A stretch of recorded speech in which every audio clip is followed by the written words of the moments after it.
Hello students, welcome back to another video of accounting hill. आज की class में हम स्टार्ट करेंगे अपना लेक्चर नंबर 14 और आज हम स्टार्ट करने जा रहे हैं अपना चैप्टर नंबर 2 गुडविल। देखिए बेटा, हमने पिछले 13 क्लासेस में चैप्टर नंबर 1 के ऑल कंसेप्ट्स को बहुत अच्छी तरीके से पढ़ लिया था। उससे रिलेटेड सारे न्यूमेरिकल क्वेश्चंस भी हमने कंप्लीट कर लिए। उम्मीद है आपने अपने नोट्स रजिस्टर और प्रैक्टिस रजिस्टर दोनों रजिस्टर्स को अच्छी तरीके से मेंटेन किया होगा ताकि आपको अपने एग्जाम्स के टाइम में बहुत अच्छे नोट्स मिल सके। आज से स्टार्ट करेंगे हम गुडविल का पार्ट 1। देखिए, बहुत इंपॉर्टेंट टॉपिक है, बहुत छोटा सा टॉपिक है, बट इसकी इंपॉर्टेंस आपके आने वाले हर चैप्टर में आएगी। सबसे पहले समझते हैं what is meaning of goodwill. Goodwill होता क्या है? देखो, आप सबसे पहले ध्यान से सुनो। अगर आपको बर्गर खाना है तो आपके दिमाग में किसका नाम सबसे पहले आएगा? मैकडी। अगर आपको पिज्जा खरीदना है तो डोमिनोज, पिज्जा हट। अगर आपको मिठाइयाँ खरीदनी है तो हल्दीराम।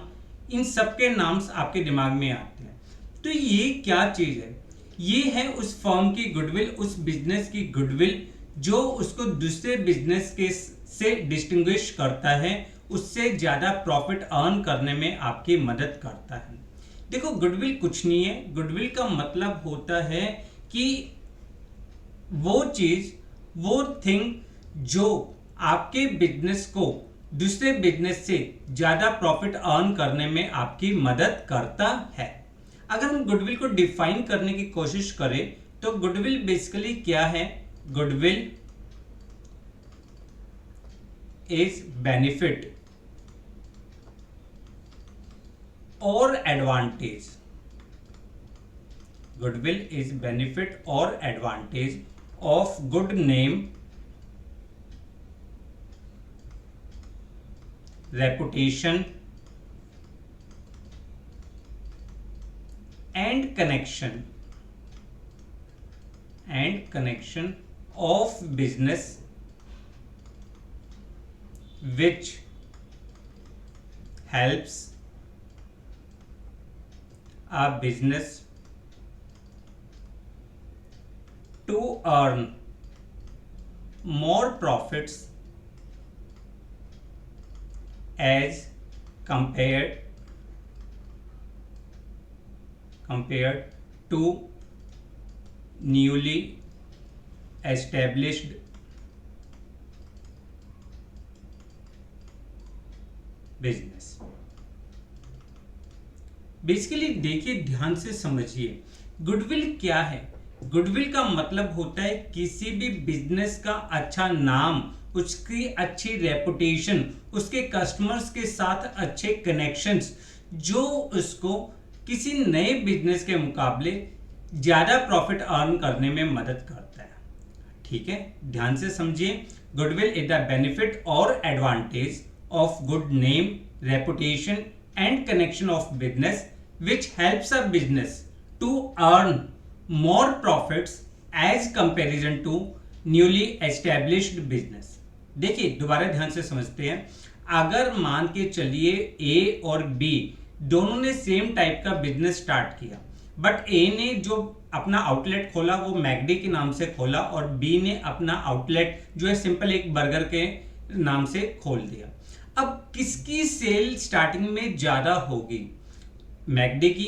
क्यों? क्योंकि उसका अच्छा नाम है, उसकी अच्छी रेपुटेशन है, उसके अच्छे कनेक्शंस है अपने कस्टमर्स के साथ, जो उसको ज्यादा प्रॉफिट अर्न करने में मदद करेगा as comparison to newly established दूसरे बिजनेस के मुकाबले।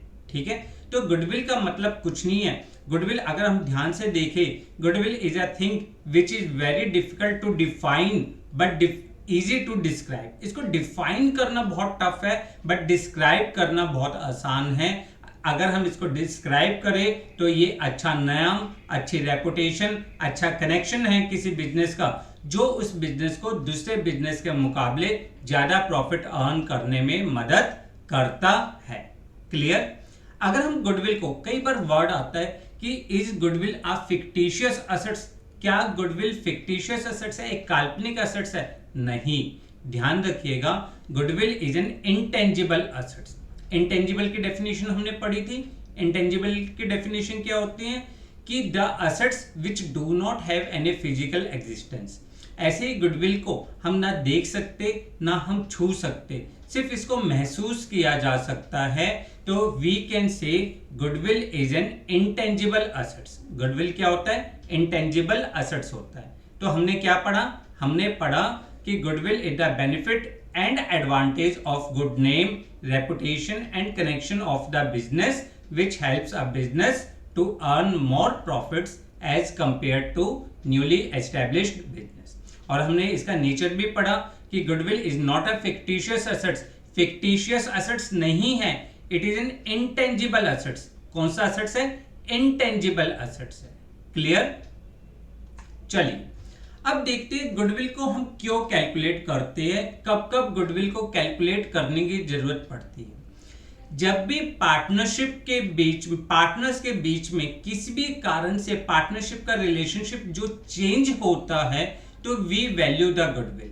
तब हम गुडविल को वैल्यू करते हैं। जो अब हम सिचुएशंस पढ़ रहे हैं ये आने वाले सारे चैप्टर्स भी हम पढ़ेंगे। जैसे goodwill is calculated at the time when there is change in profit sharing ratio, जब प्रॉफिट शेयरिंग रेशो चेंज होती है। When a new partner is admitted, जब बिजनेस में एक नया पार्टनर आता है तो पार्टनरशिप का रिलेशन, पार्टनर्स का रिलेशन क्या होता है? चेंज हो जाता है, तो भी हम गुडविल को कैलकुलेट करता है। When a partner retire or dies, when partnership firm is sold out, when two firms amalgamate, amalgamate का मतलब होता है कि पहले आपकी फर्म A थी और एक फर्म बी थी, अब दोनों ने कोलैबोरेशन करके दोनों ने अपने आप को मर्ज कर लिया और एक नई फर्म खोल ली AB लिमिटेड। ठीक है। When a partnership is converted into a company, जब हम पार्टनरशिप को कन्वर्ट कर देते हैं एक नई कंपनी में तो वी वैल्यू द गुडविल, हम गुडविल को कैलकुलेट करते हैं। क्लियर? चलिए अब पॉइंट्स आता है। ये पॉइंट आपके थियोरेटिकल पॉइंट ऑफ व्यू से बहुत इंपॉर्टेंट है। What are the factors which affect the goodwill? कौन कौन से फैक्टर्स है जो गुडविल को अफेक्ट करते हैं? कौन कौन से फैक्टर्स है जो गुडविल को अफेक्ट करते हैं? देखो इसका क्वेश्चन, इसका आंसर बहुत आसान है। क्या? गुडविल क्यों इंक्रीज होगी? जब किसी बिजनेस का अच्छा प्रॉफिट होगा तो ही तो गुडविल इंक्रीज होगी। अगर बिजनेस प्रॉफिट मेकिंग नहीं है तो गुडविल भी नहीं होगी। अब आपको वो सारे फैक्टर्स देखने हैं जो आपके बिजनेस के प्रॉफिट को क्या करता है? इंक्रीज करता है। जो जो फैक्टर्स आपके बिजनेस के प्रॉफिट को इंक्रीज करे वो आपके गुडविल को अफेक्ट करता है। जैसे पहला पॉइंट है एफिशिएंट मैनेजमेंट। देखो एफिशिएंट मैनेजमेंट का मतलब क्या है कि जब आपकी गुडविल, जब आपकी मैनेजमेंट एक अच्छी होगी, कैपेबल होगी, कॉम्पिटेंट होगी, they will earn more profits for the firm. Business के लिए क्या होगा? प्रॉफिट ज्यादा अर्न करेगी और ज्यादा प्रॉफिट का मतलब क्या है? ज्यादा गुडविल। क्लियर? सेकंड होता है location of the business. Location of business का मतलब क्या है? अगर आपका बिजनेस एक ऐसी सिचुएशन पे, एक ऐसी जगह लोकेट है जहां पर कस्टमर्स बिजनेस के अंदर बहुत इजीली आ सकते हैं तो it will increase the sale of the business. ठीक है। और सेल इंक्रीज होने के कारण आपके प्रॉफिट इंक्रीज होगा, उसके रिजल्टेंट आपकी गुडविल भी इंक्रीज होगी। तो क्या पढ़ा हमने? If a business is located at a place where customer comes easily it will increase the sale of the business which increase the more profits as a resultant of the goodwill। वो goodwill increase करेगा। Third होता है favourable contracts. Favourable contracts क्या है? जब किसी firms के अपने कस्टमर्स के साथ एक लॉन्ग टर्म रिलेशनशिप सेटअप हो जाते हैं, वो लॉन्ग टर्म अच्छी सर्विसेज प्रोवाइड करता है बिजनेस अपने कस्टमर्स को, तो उससे क्या होता है? उससे उसकी गुडविल भी इंक्रीज हो जाती है। फोर्थ आता है एडवांटेज ऑफ पेटेंट्स। देखो आज के टाइम में मैन्युफैक्चरिंग कंपनीज के लिए पेटेंट्स बहुत इंपॉर्टेंट है। पेटेंट्स क्या होता है? बेसिकली पेटेंट्स आपके लिए एक राइट्स होता है। जब आप कोई नई डिस्कवरी करते हो, नया इन्वेंशन करते हो, तो कोई भी दूसरी कंपनी आपकी मर्जी के बिना वो प्रोडक्ट नहीं बना सकती। तो बेसिकली पेटेंट्स क्या है? patent play a very important role in the factors as a factors in affecting the goodwill. जो पेटेंट है वो एक बहुत इंपॉर्टेंट रोल प्ले करेगा। अगर आपने अपने प्रोडक्ट को पेटेंट करवा रखा है और उस प्रोडक्ट की अच्छी खासी डिमांड है तो उससे आपका बिजनेस की सेल और प्रॉफिट दोनों इंक्रीज होगा, जिसके कारण गुडविल भी इंक्रीज हो जाएगी। फिर नेक्स्ट आता है क्वालिटी ऑफ प्रोडक्ट। अब क्वालिटी ऑफ प्रोडक्ट क्या है? ये तो देखो सीधी सी बात है, समझने वाली बात है कि अगर आपके प्रोडक्ट की क्वालिटी बहुत ज़्यादा अच्छी है तो उससे कस्टमर सेटिस्फेक्शन लेवल क्या होगा? इंक्रीज होगा। वो दूसरों को रेफरेंस देगी आपका, उससे आपकी जो है सेल अगेन इंक्रीज होगी। और सेल इंक्रीज होने का मतलब क्या है? प्रॉफिट इंक्रीज होगा, जिससे आपकी गुडविल भी इंक्रीज होगी। नेक्स्ट है पास्ट परफॉर्मेंस। अब पास्ट परफॉर्मेंस किसे कहते हैं? पास्ट परफॉर्मेंस क्या है? जब बिजनेस पिछले साल दर साल अपना प्रॉफिट इंक्रीज करता जा रहा है, जब बिजनेस पिछले कई सालों से अपने प्रॉफिट लेवल को इंक्रीज करता हुआ जा रहा है, तो उससे क्या होगा? उसकी धीरे धीरे धीरे धीरे गुडविल इंक्रीज होना स्टार्ट हो जाएगी। तो ये कुछ फैक्टर्स थे जो आपकी गुडविल को अफेक्ट करते हैं। कौन कौन सा? पहला एफिशिएंट मैनेजमेंट, दूसरा लोकेशन ऑफ द बिजनेस, तीसरा फेवरेबल कॉन्ट्रैक्ट्स, चौथा एडवांटेज ऑफ पेटेंट्स, पांचवा क्वालिटी ऑफ प्रोडक्ट और छठा past performance of the firm. Clear? Confirm? चलिए आगे बढ़ते हैं। आगे classification of goodwill. Classification of goodwill means क्या है? गुडविल को किस तरह से क्लासिफाई किया गया? Goodwill are classified under two categories. दो कैटेगरीज में हमने गुडविल को कैटेगराइज किया है। पहला होता है परचेज्ड गुडविल। पहला क्या है? Purchased goodwill. और दूसरा होता है सेल्फ जनरेटेड गुडविल। देखो, आपकी फर्म की गुडविल को हमने दो पार्ट्स में क्लासिफाई किया है। पहला पार्ट है परचेज्ड गुडविल और दूसरा पार्ट है सेल्फ जनरेटेड गुडविल। अब इनका क्या मीनिंग होता है, इनका क्या पर्पस होता है, वो हम समझते हैं। सबसे पहले हम स्टार्ट करते हैं परचेज्ड गुडविल। देखो, वर्ड से ही, नाम से ही इसका मीनिंग क्लियर हो रहा है। परचेज्ड गुडविल, परचेज्ड यानी जो गुडविल हमने परचेज करी हो, जो गुडविल हमने परचेज करी हो, यानी the goodwill which is acquired by paying some consideration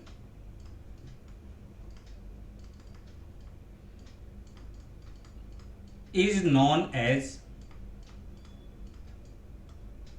purchased goodwill। जो गुडविल हमने कुछ अमाउंट पे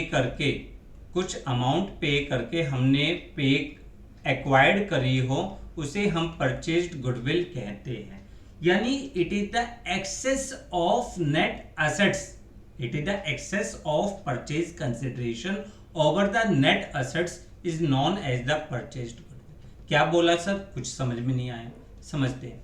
मान के चलिए ए ने बी का बिजनेस परचेज किया, ए ने बी का बिजनेस परचेज किया, बी के उसने टोटल जो असेट्स एक्वायर्ड करे that is equal to 20 lakh rupees total assets. और उसकी जो टोटल लाइबिलिटीज उसने एक्वायर करी है, वो एग्री हो गया है पे करने के लिए, that is equal to 12 lakh rupees. ठीक है, तो इसका मतलब ए ने बी के नेट असेट्स कितने के लिए? 8 lakh. But a agree to pay ₹10 lakh to be. ठीक है, ध्यान से समझो। ए ने बी का बिजनेस परचेज किया, ए ने बी के जो असेट्स टेक ओवर करे हैं वो 20 लाख के करे हैं और जो लाइबिलिटीज उसके लिए वो लिए 12 लाख की। तो इसका मतलब हमने नेट असेट्स कितने के लिए 8 लाख के, बट अगर हमने उसको 10 लाख रुपीस पे करने के लिए तैयार हो रहे हैं तो जो एक्सेस 2 लाख रुपीस है, excess 2 lakh rupees is known as purchased good, इसको हम परचेज्ड गुडविल कहते हैं। ठीक है, दोबारा ध्यान से सुनिए, excess of purchase consideration, excess of purchase consideration over net assets is known as goodwill, उसे हम गुडविल कहते हैं। Is known as purchased goodwill. कौन सी गुडविल होती है? परचेज्ड गुडविल होती है, यानी वो गुडविल जो आपने कुछ कंसिडरेशन अमाउंट पे करके परचेज करी हो, यानी आपका जो नेट एसेट्स बना, जैसे हमने जो एग्जांपल लिया इसमें नेट एसेट्स आपने कितने के एक्वायर्ड करे? 8 लाख के, बट आप उसको अमाउंट कितना पे कर रहे हो? 10 लाख रुपीज। अब जो 2 लाख रुपए आप ज्यादा पे कर रहे हो that is known as the purchased goodwill, उसे हम कौन से गुडविल कहते हैं? Purchased goodwill. और एक बहुत इंपॉर्टेंट पॉइंट ध्यान रखिएगा, as per AS accounting standard 26 के according only purchased goodwill can be shown, only purchased goodwill can be shown as assets in balance sheet. ठीक है, बैलेंस शीट में सिर्फ और सिर्फ परचेज्ड गुडविल आती है क्योंकि हमने उसको कुछ कंसिडरेशन अमाउंट पे करके एक्वायर्ड किया है। क्लियर? तो अब ध्यान से सुनिए दोबारा से, परचेज्ड गुडविल क्या है? The goodwill which is acquired by a firm for a consideration whether paid in cash or kinds, चाहे हमने उसको कैश में पे किया हो चाहे हमने उसको मतलब कुछ सामान दिया हो, उसे हम परचेज्ड गुडविल कहते हैं। So it is recorded in the books of accounts, उसको हम बुक्स ऑफ अकाउंट्स में रिकॉर्ड करते हैं and show as an assets in the balance sheet, और हम उसको बैलेंस शीट में असेट्स के तौर पे शो करते हैं। क्लियर? कंफर्म?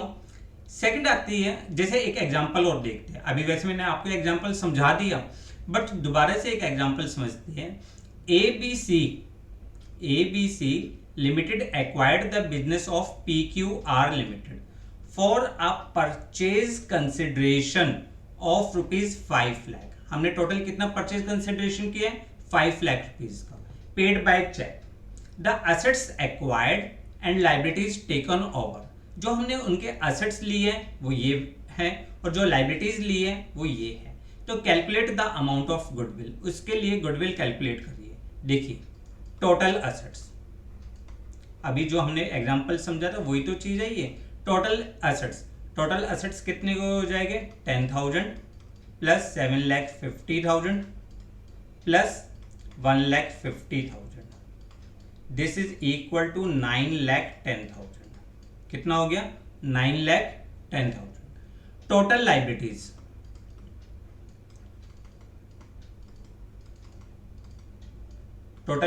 कितनी है? 5,20,000 plus 75,000 plus 15,000।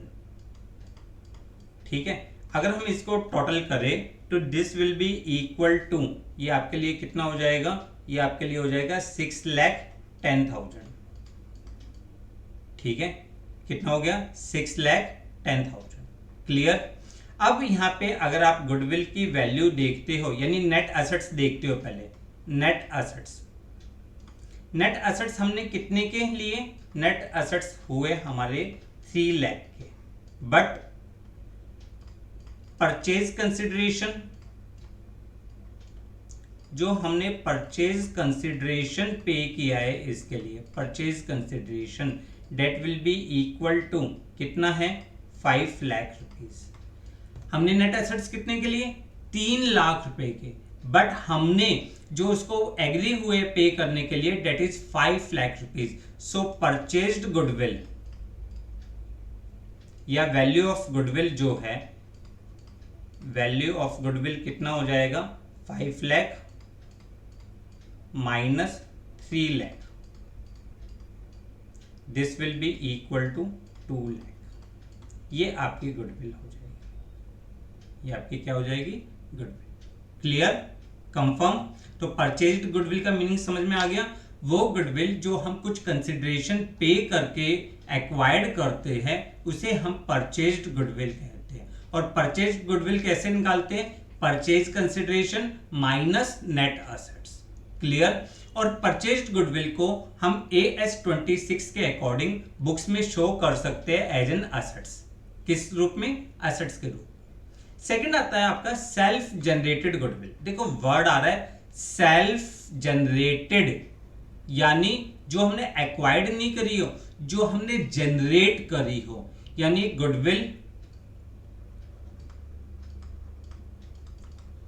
which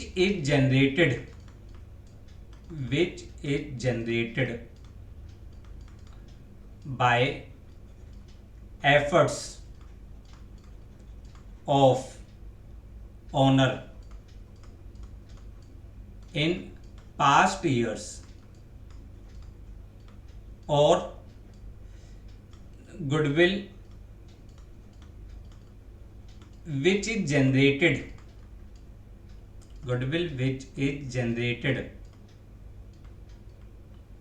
by number of factors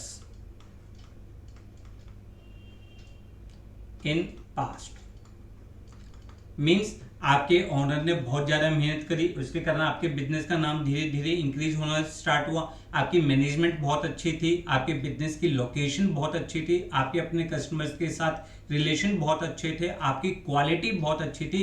इन सब का बेनिफिट उठाते उठाते धीरे धीरे धीरे धीरे आपके बिजनेस का एक अच्छा नाम इंक्रीज होना स्टार्ट हो गया, that is known as the self generated goodwill. जैसे एक एग्जांपल लेते हैं MDH मसाले वाले, उन्होंने किसी की गुडविल एक्वायर्ड नहीं करी थी। वो जो बूढ़े बाबा थे उन्होंने टांगे जो चलाते थे, उसके बाद धीरे धीरे मसालों बनाने स्टार्ट करे और धीरे धीरे उन्होंने अपने बिजनेस को एक्सपेंड किया, अपने मसालों की क्वालिटी बहुत अच्छी मेंटेन रखी।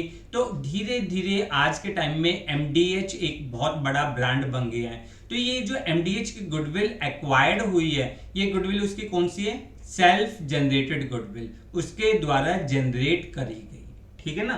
तो there are so many examples of the self generated goodwill. जब कोई ओनर बहुत मेहनत करता है या बिजनेस में बहुत सारे फैक्टर्स ऐसे होते हैं जो उसके बिजनेस के प्रॉफिट को इंक्रीज करते हैं, उसे हम, उसके कारण जो गुडविल जनरेट होती है उसे हम सेल्फ जनरेटेड गुडविल कहते हैं। ठीक है। अब ध्यान रखिए AS26 क्या कहते हैं। As per AS26 self generated goodwill, self generated goodwill cannot be shown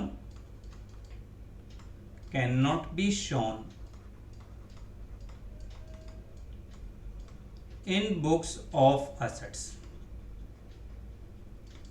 जो सेल्फ जनरेटेड गुडविल है वो बुक्स में शो नहीं की जा सकती। देखो AS26 कहता है सिर्फ और सिर्फ हम उसी गुडविल को बुक्स में शो करेंगे जिसके लिए हमने कोई कंसिडरेशन पे किया होगा। कोई भी सेल्फ जनरेटेड गुडविल आपकी बुक्स में शो नहीं हो सकती। ठीक है। तो आपने मीनिंग क्या क्या समझा, आपने समझा परचेज्ड गुडविल क्या होता है और आपने समझा सेल्फ जनरेटेड गुडविल क्या होता है। सेल्फ जनरेटेड को दोबारा से एक्सप्लेन करते हैं। It is the internally generated goodwill, internally generated goodwill है यानी बिजनेस के द्वारा ही जनरेट करी गई है, which arises from a number of factors that are running business possesses due to which is able to earn higher profits. ठीक है। और AS26 कहता है self generated goodwill can not be recognized as an assets, उसको हम assets में show नहीं कर सकते। ठीक है। एसेट्स नहीं मान सकते, इसलिए हम उसको बुक्स में शो नहीं कर सकते। क्लियर, समझे आप मीनिंग, क्लियर है। तो आपने क्या समझा? आपने समझा गुडविल क्या होती है, गुडविल का नेचर क्या होता है, फिर आपने समझा हम गुडविल को कब कब कैलकुलेट करते हैं, फिर उसके बाद कौन कौन से फैक्टर्स हैं जो गुडविल को अफेक्ट करते हैं। उसके बाद हमने क्लासिफिकेशन ऑफ गुडविल सीखा कि परचेज्ड गुडविल किसे कहते हैं और परचेज्ड गुडविल कैसे कैलकुलेट करते हैं, सेल्फ जनरेटेड गुडविल किसे कहते हैं और सेल्फ जनरेटेड गुडविल को हम बुक्स में शो क्यों नहीं करते। क्लियर? इसके बाद आता है आपके पास कौन कौन से मेथड है जो गुडविल को कैलकुलेट करने के काम में आते हैं। Goodwill can be calculated by average profit method, super profit method, capitalization of average profit method, capitalization of super profit method. अब गुडविल इन मेथड से कैसे कैलकुलेट करते हैं ये हम सीखेंगे नेक्स्ट क्लास में। आज की क्लास में छोटा सा टॉपिक है, इस टॉपिक को बहुत अच्छी तरीके से पढ़िए, इसमें से 1 या 2 नंबर के कई बार एमसीक्यू आ जाते हैं। ठीक है ना? आपको fill in the blanks, true false, ये सारी चीजें मालूम होनी चाहिए इनसे रिलेटेड कि गुडविल का क्या नेचर होता है, कौन कौन से फैक्टर्स गुडविल को अफेक्ट करते हैं, गुडविल की टाइप्स कौन सी होती है, किस गुडविल को हम बुक्स में शो करते हैं और किस गुडविल को बुक्स में शो नहीं करते। नेक्स्ट क्लास में हम सीखेंगे एक एक करके सारे मेथड। नेक्स्ट क्लास में एवरेज प्रॉफिट मेथड से स्टार्ट करेंगे, पर आज के लिए बस इतना ही। आप इसको पढ़िए और अपने नोट्स रजिस्टर को करिए, मेंटेन करिए। ठीक है? क्लियर? चैनल को सब्सक्राइब करिए और बेल आइकन को प्रेस करिए ताकि आने वाले सारे नोटिफिकेशन आपको मिलते रहें। वीडियो को लाइक और शेयर करना ना भूलो। Thanks a lot for watching the video.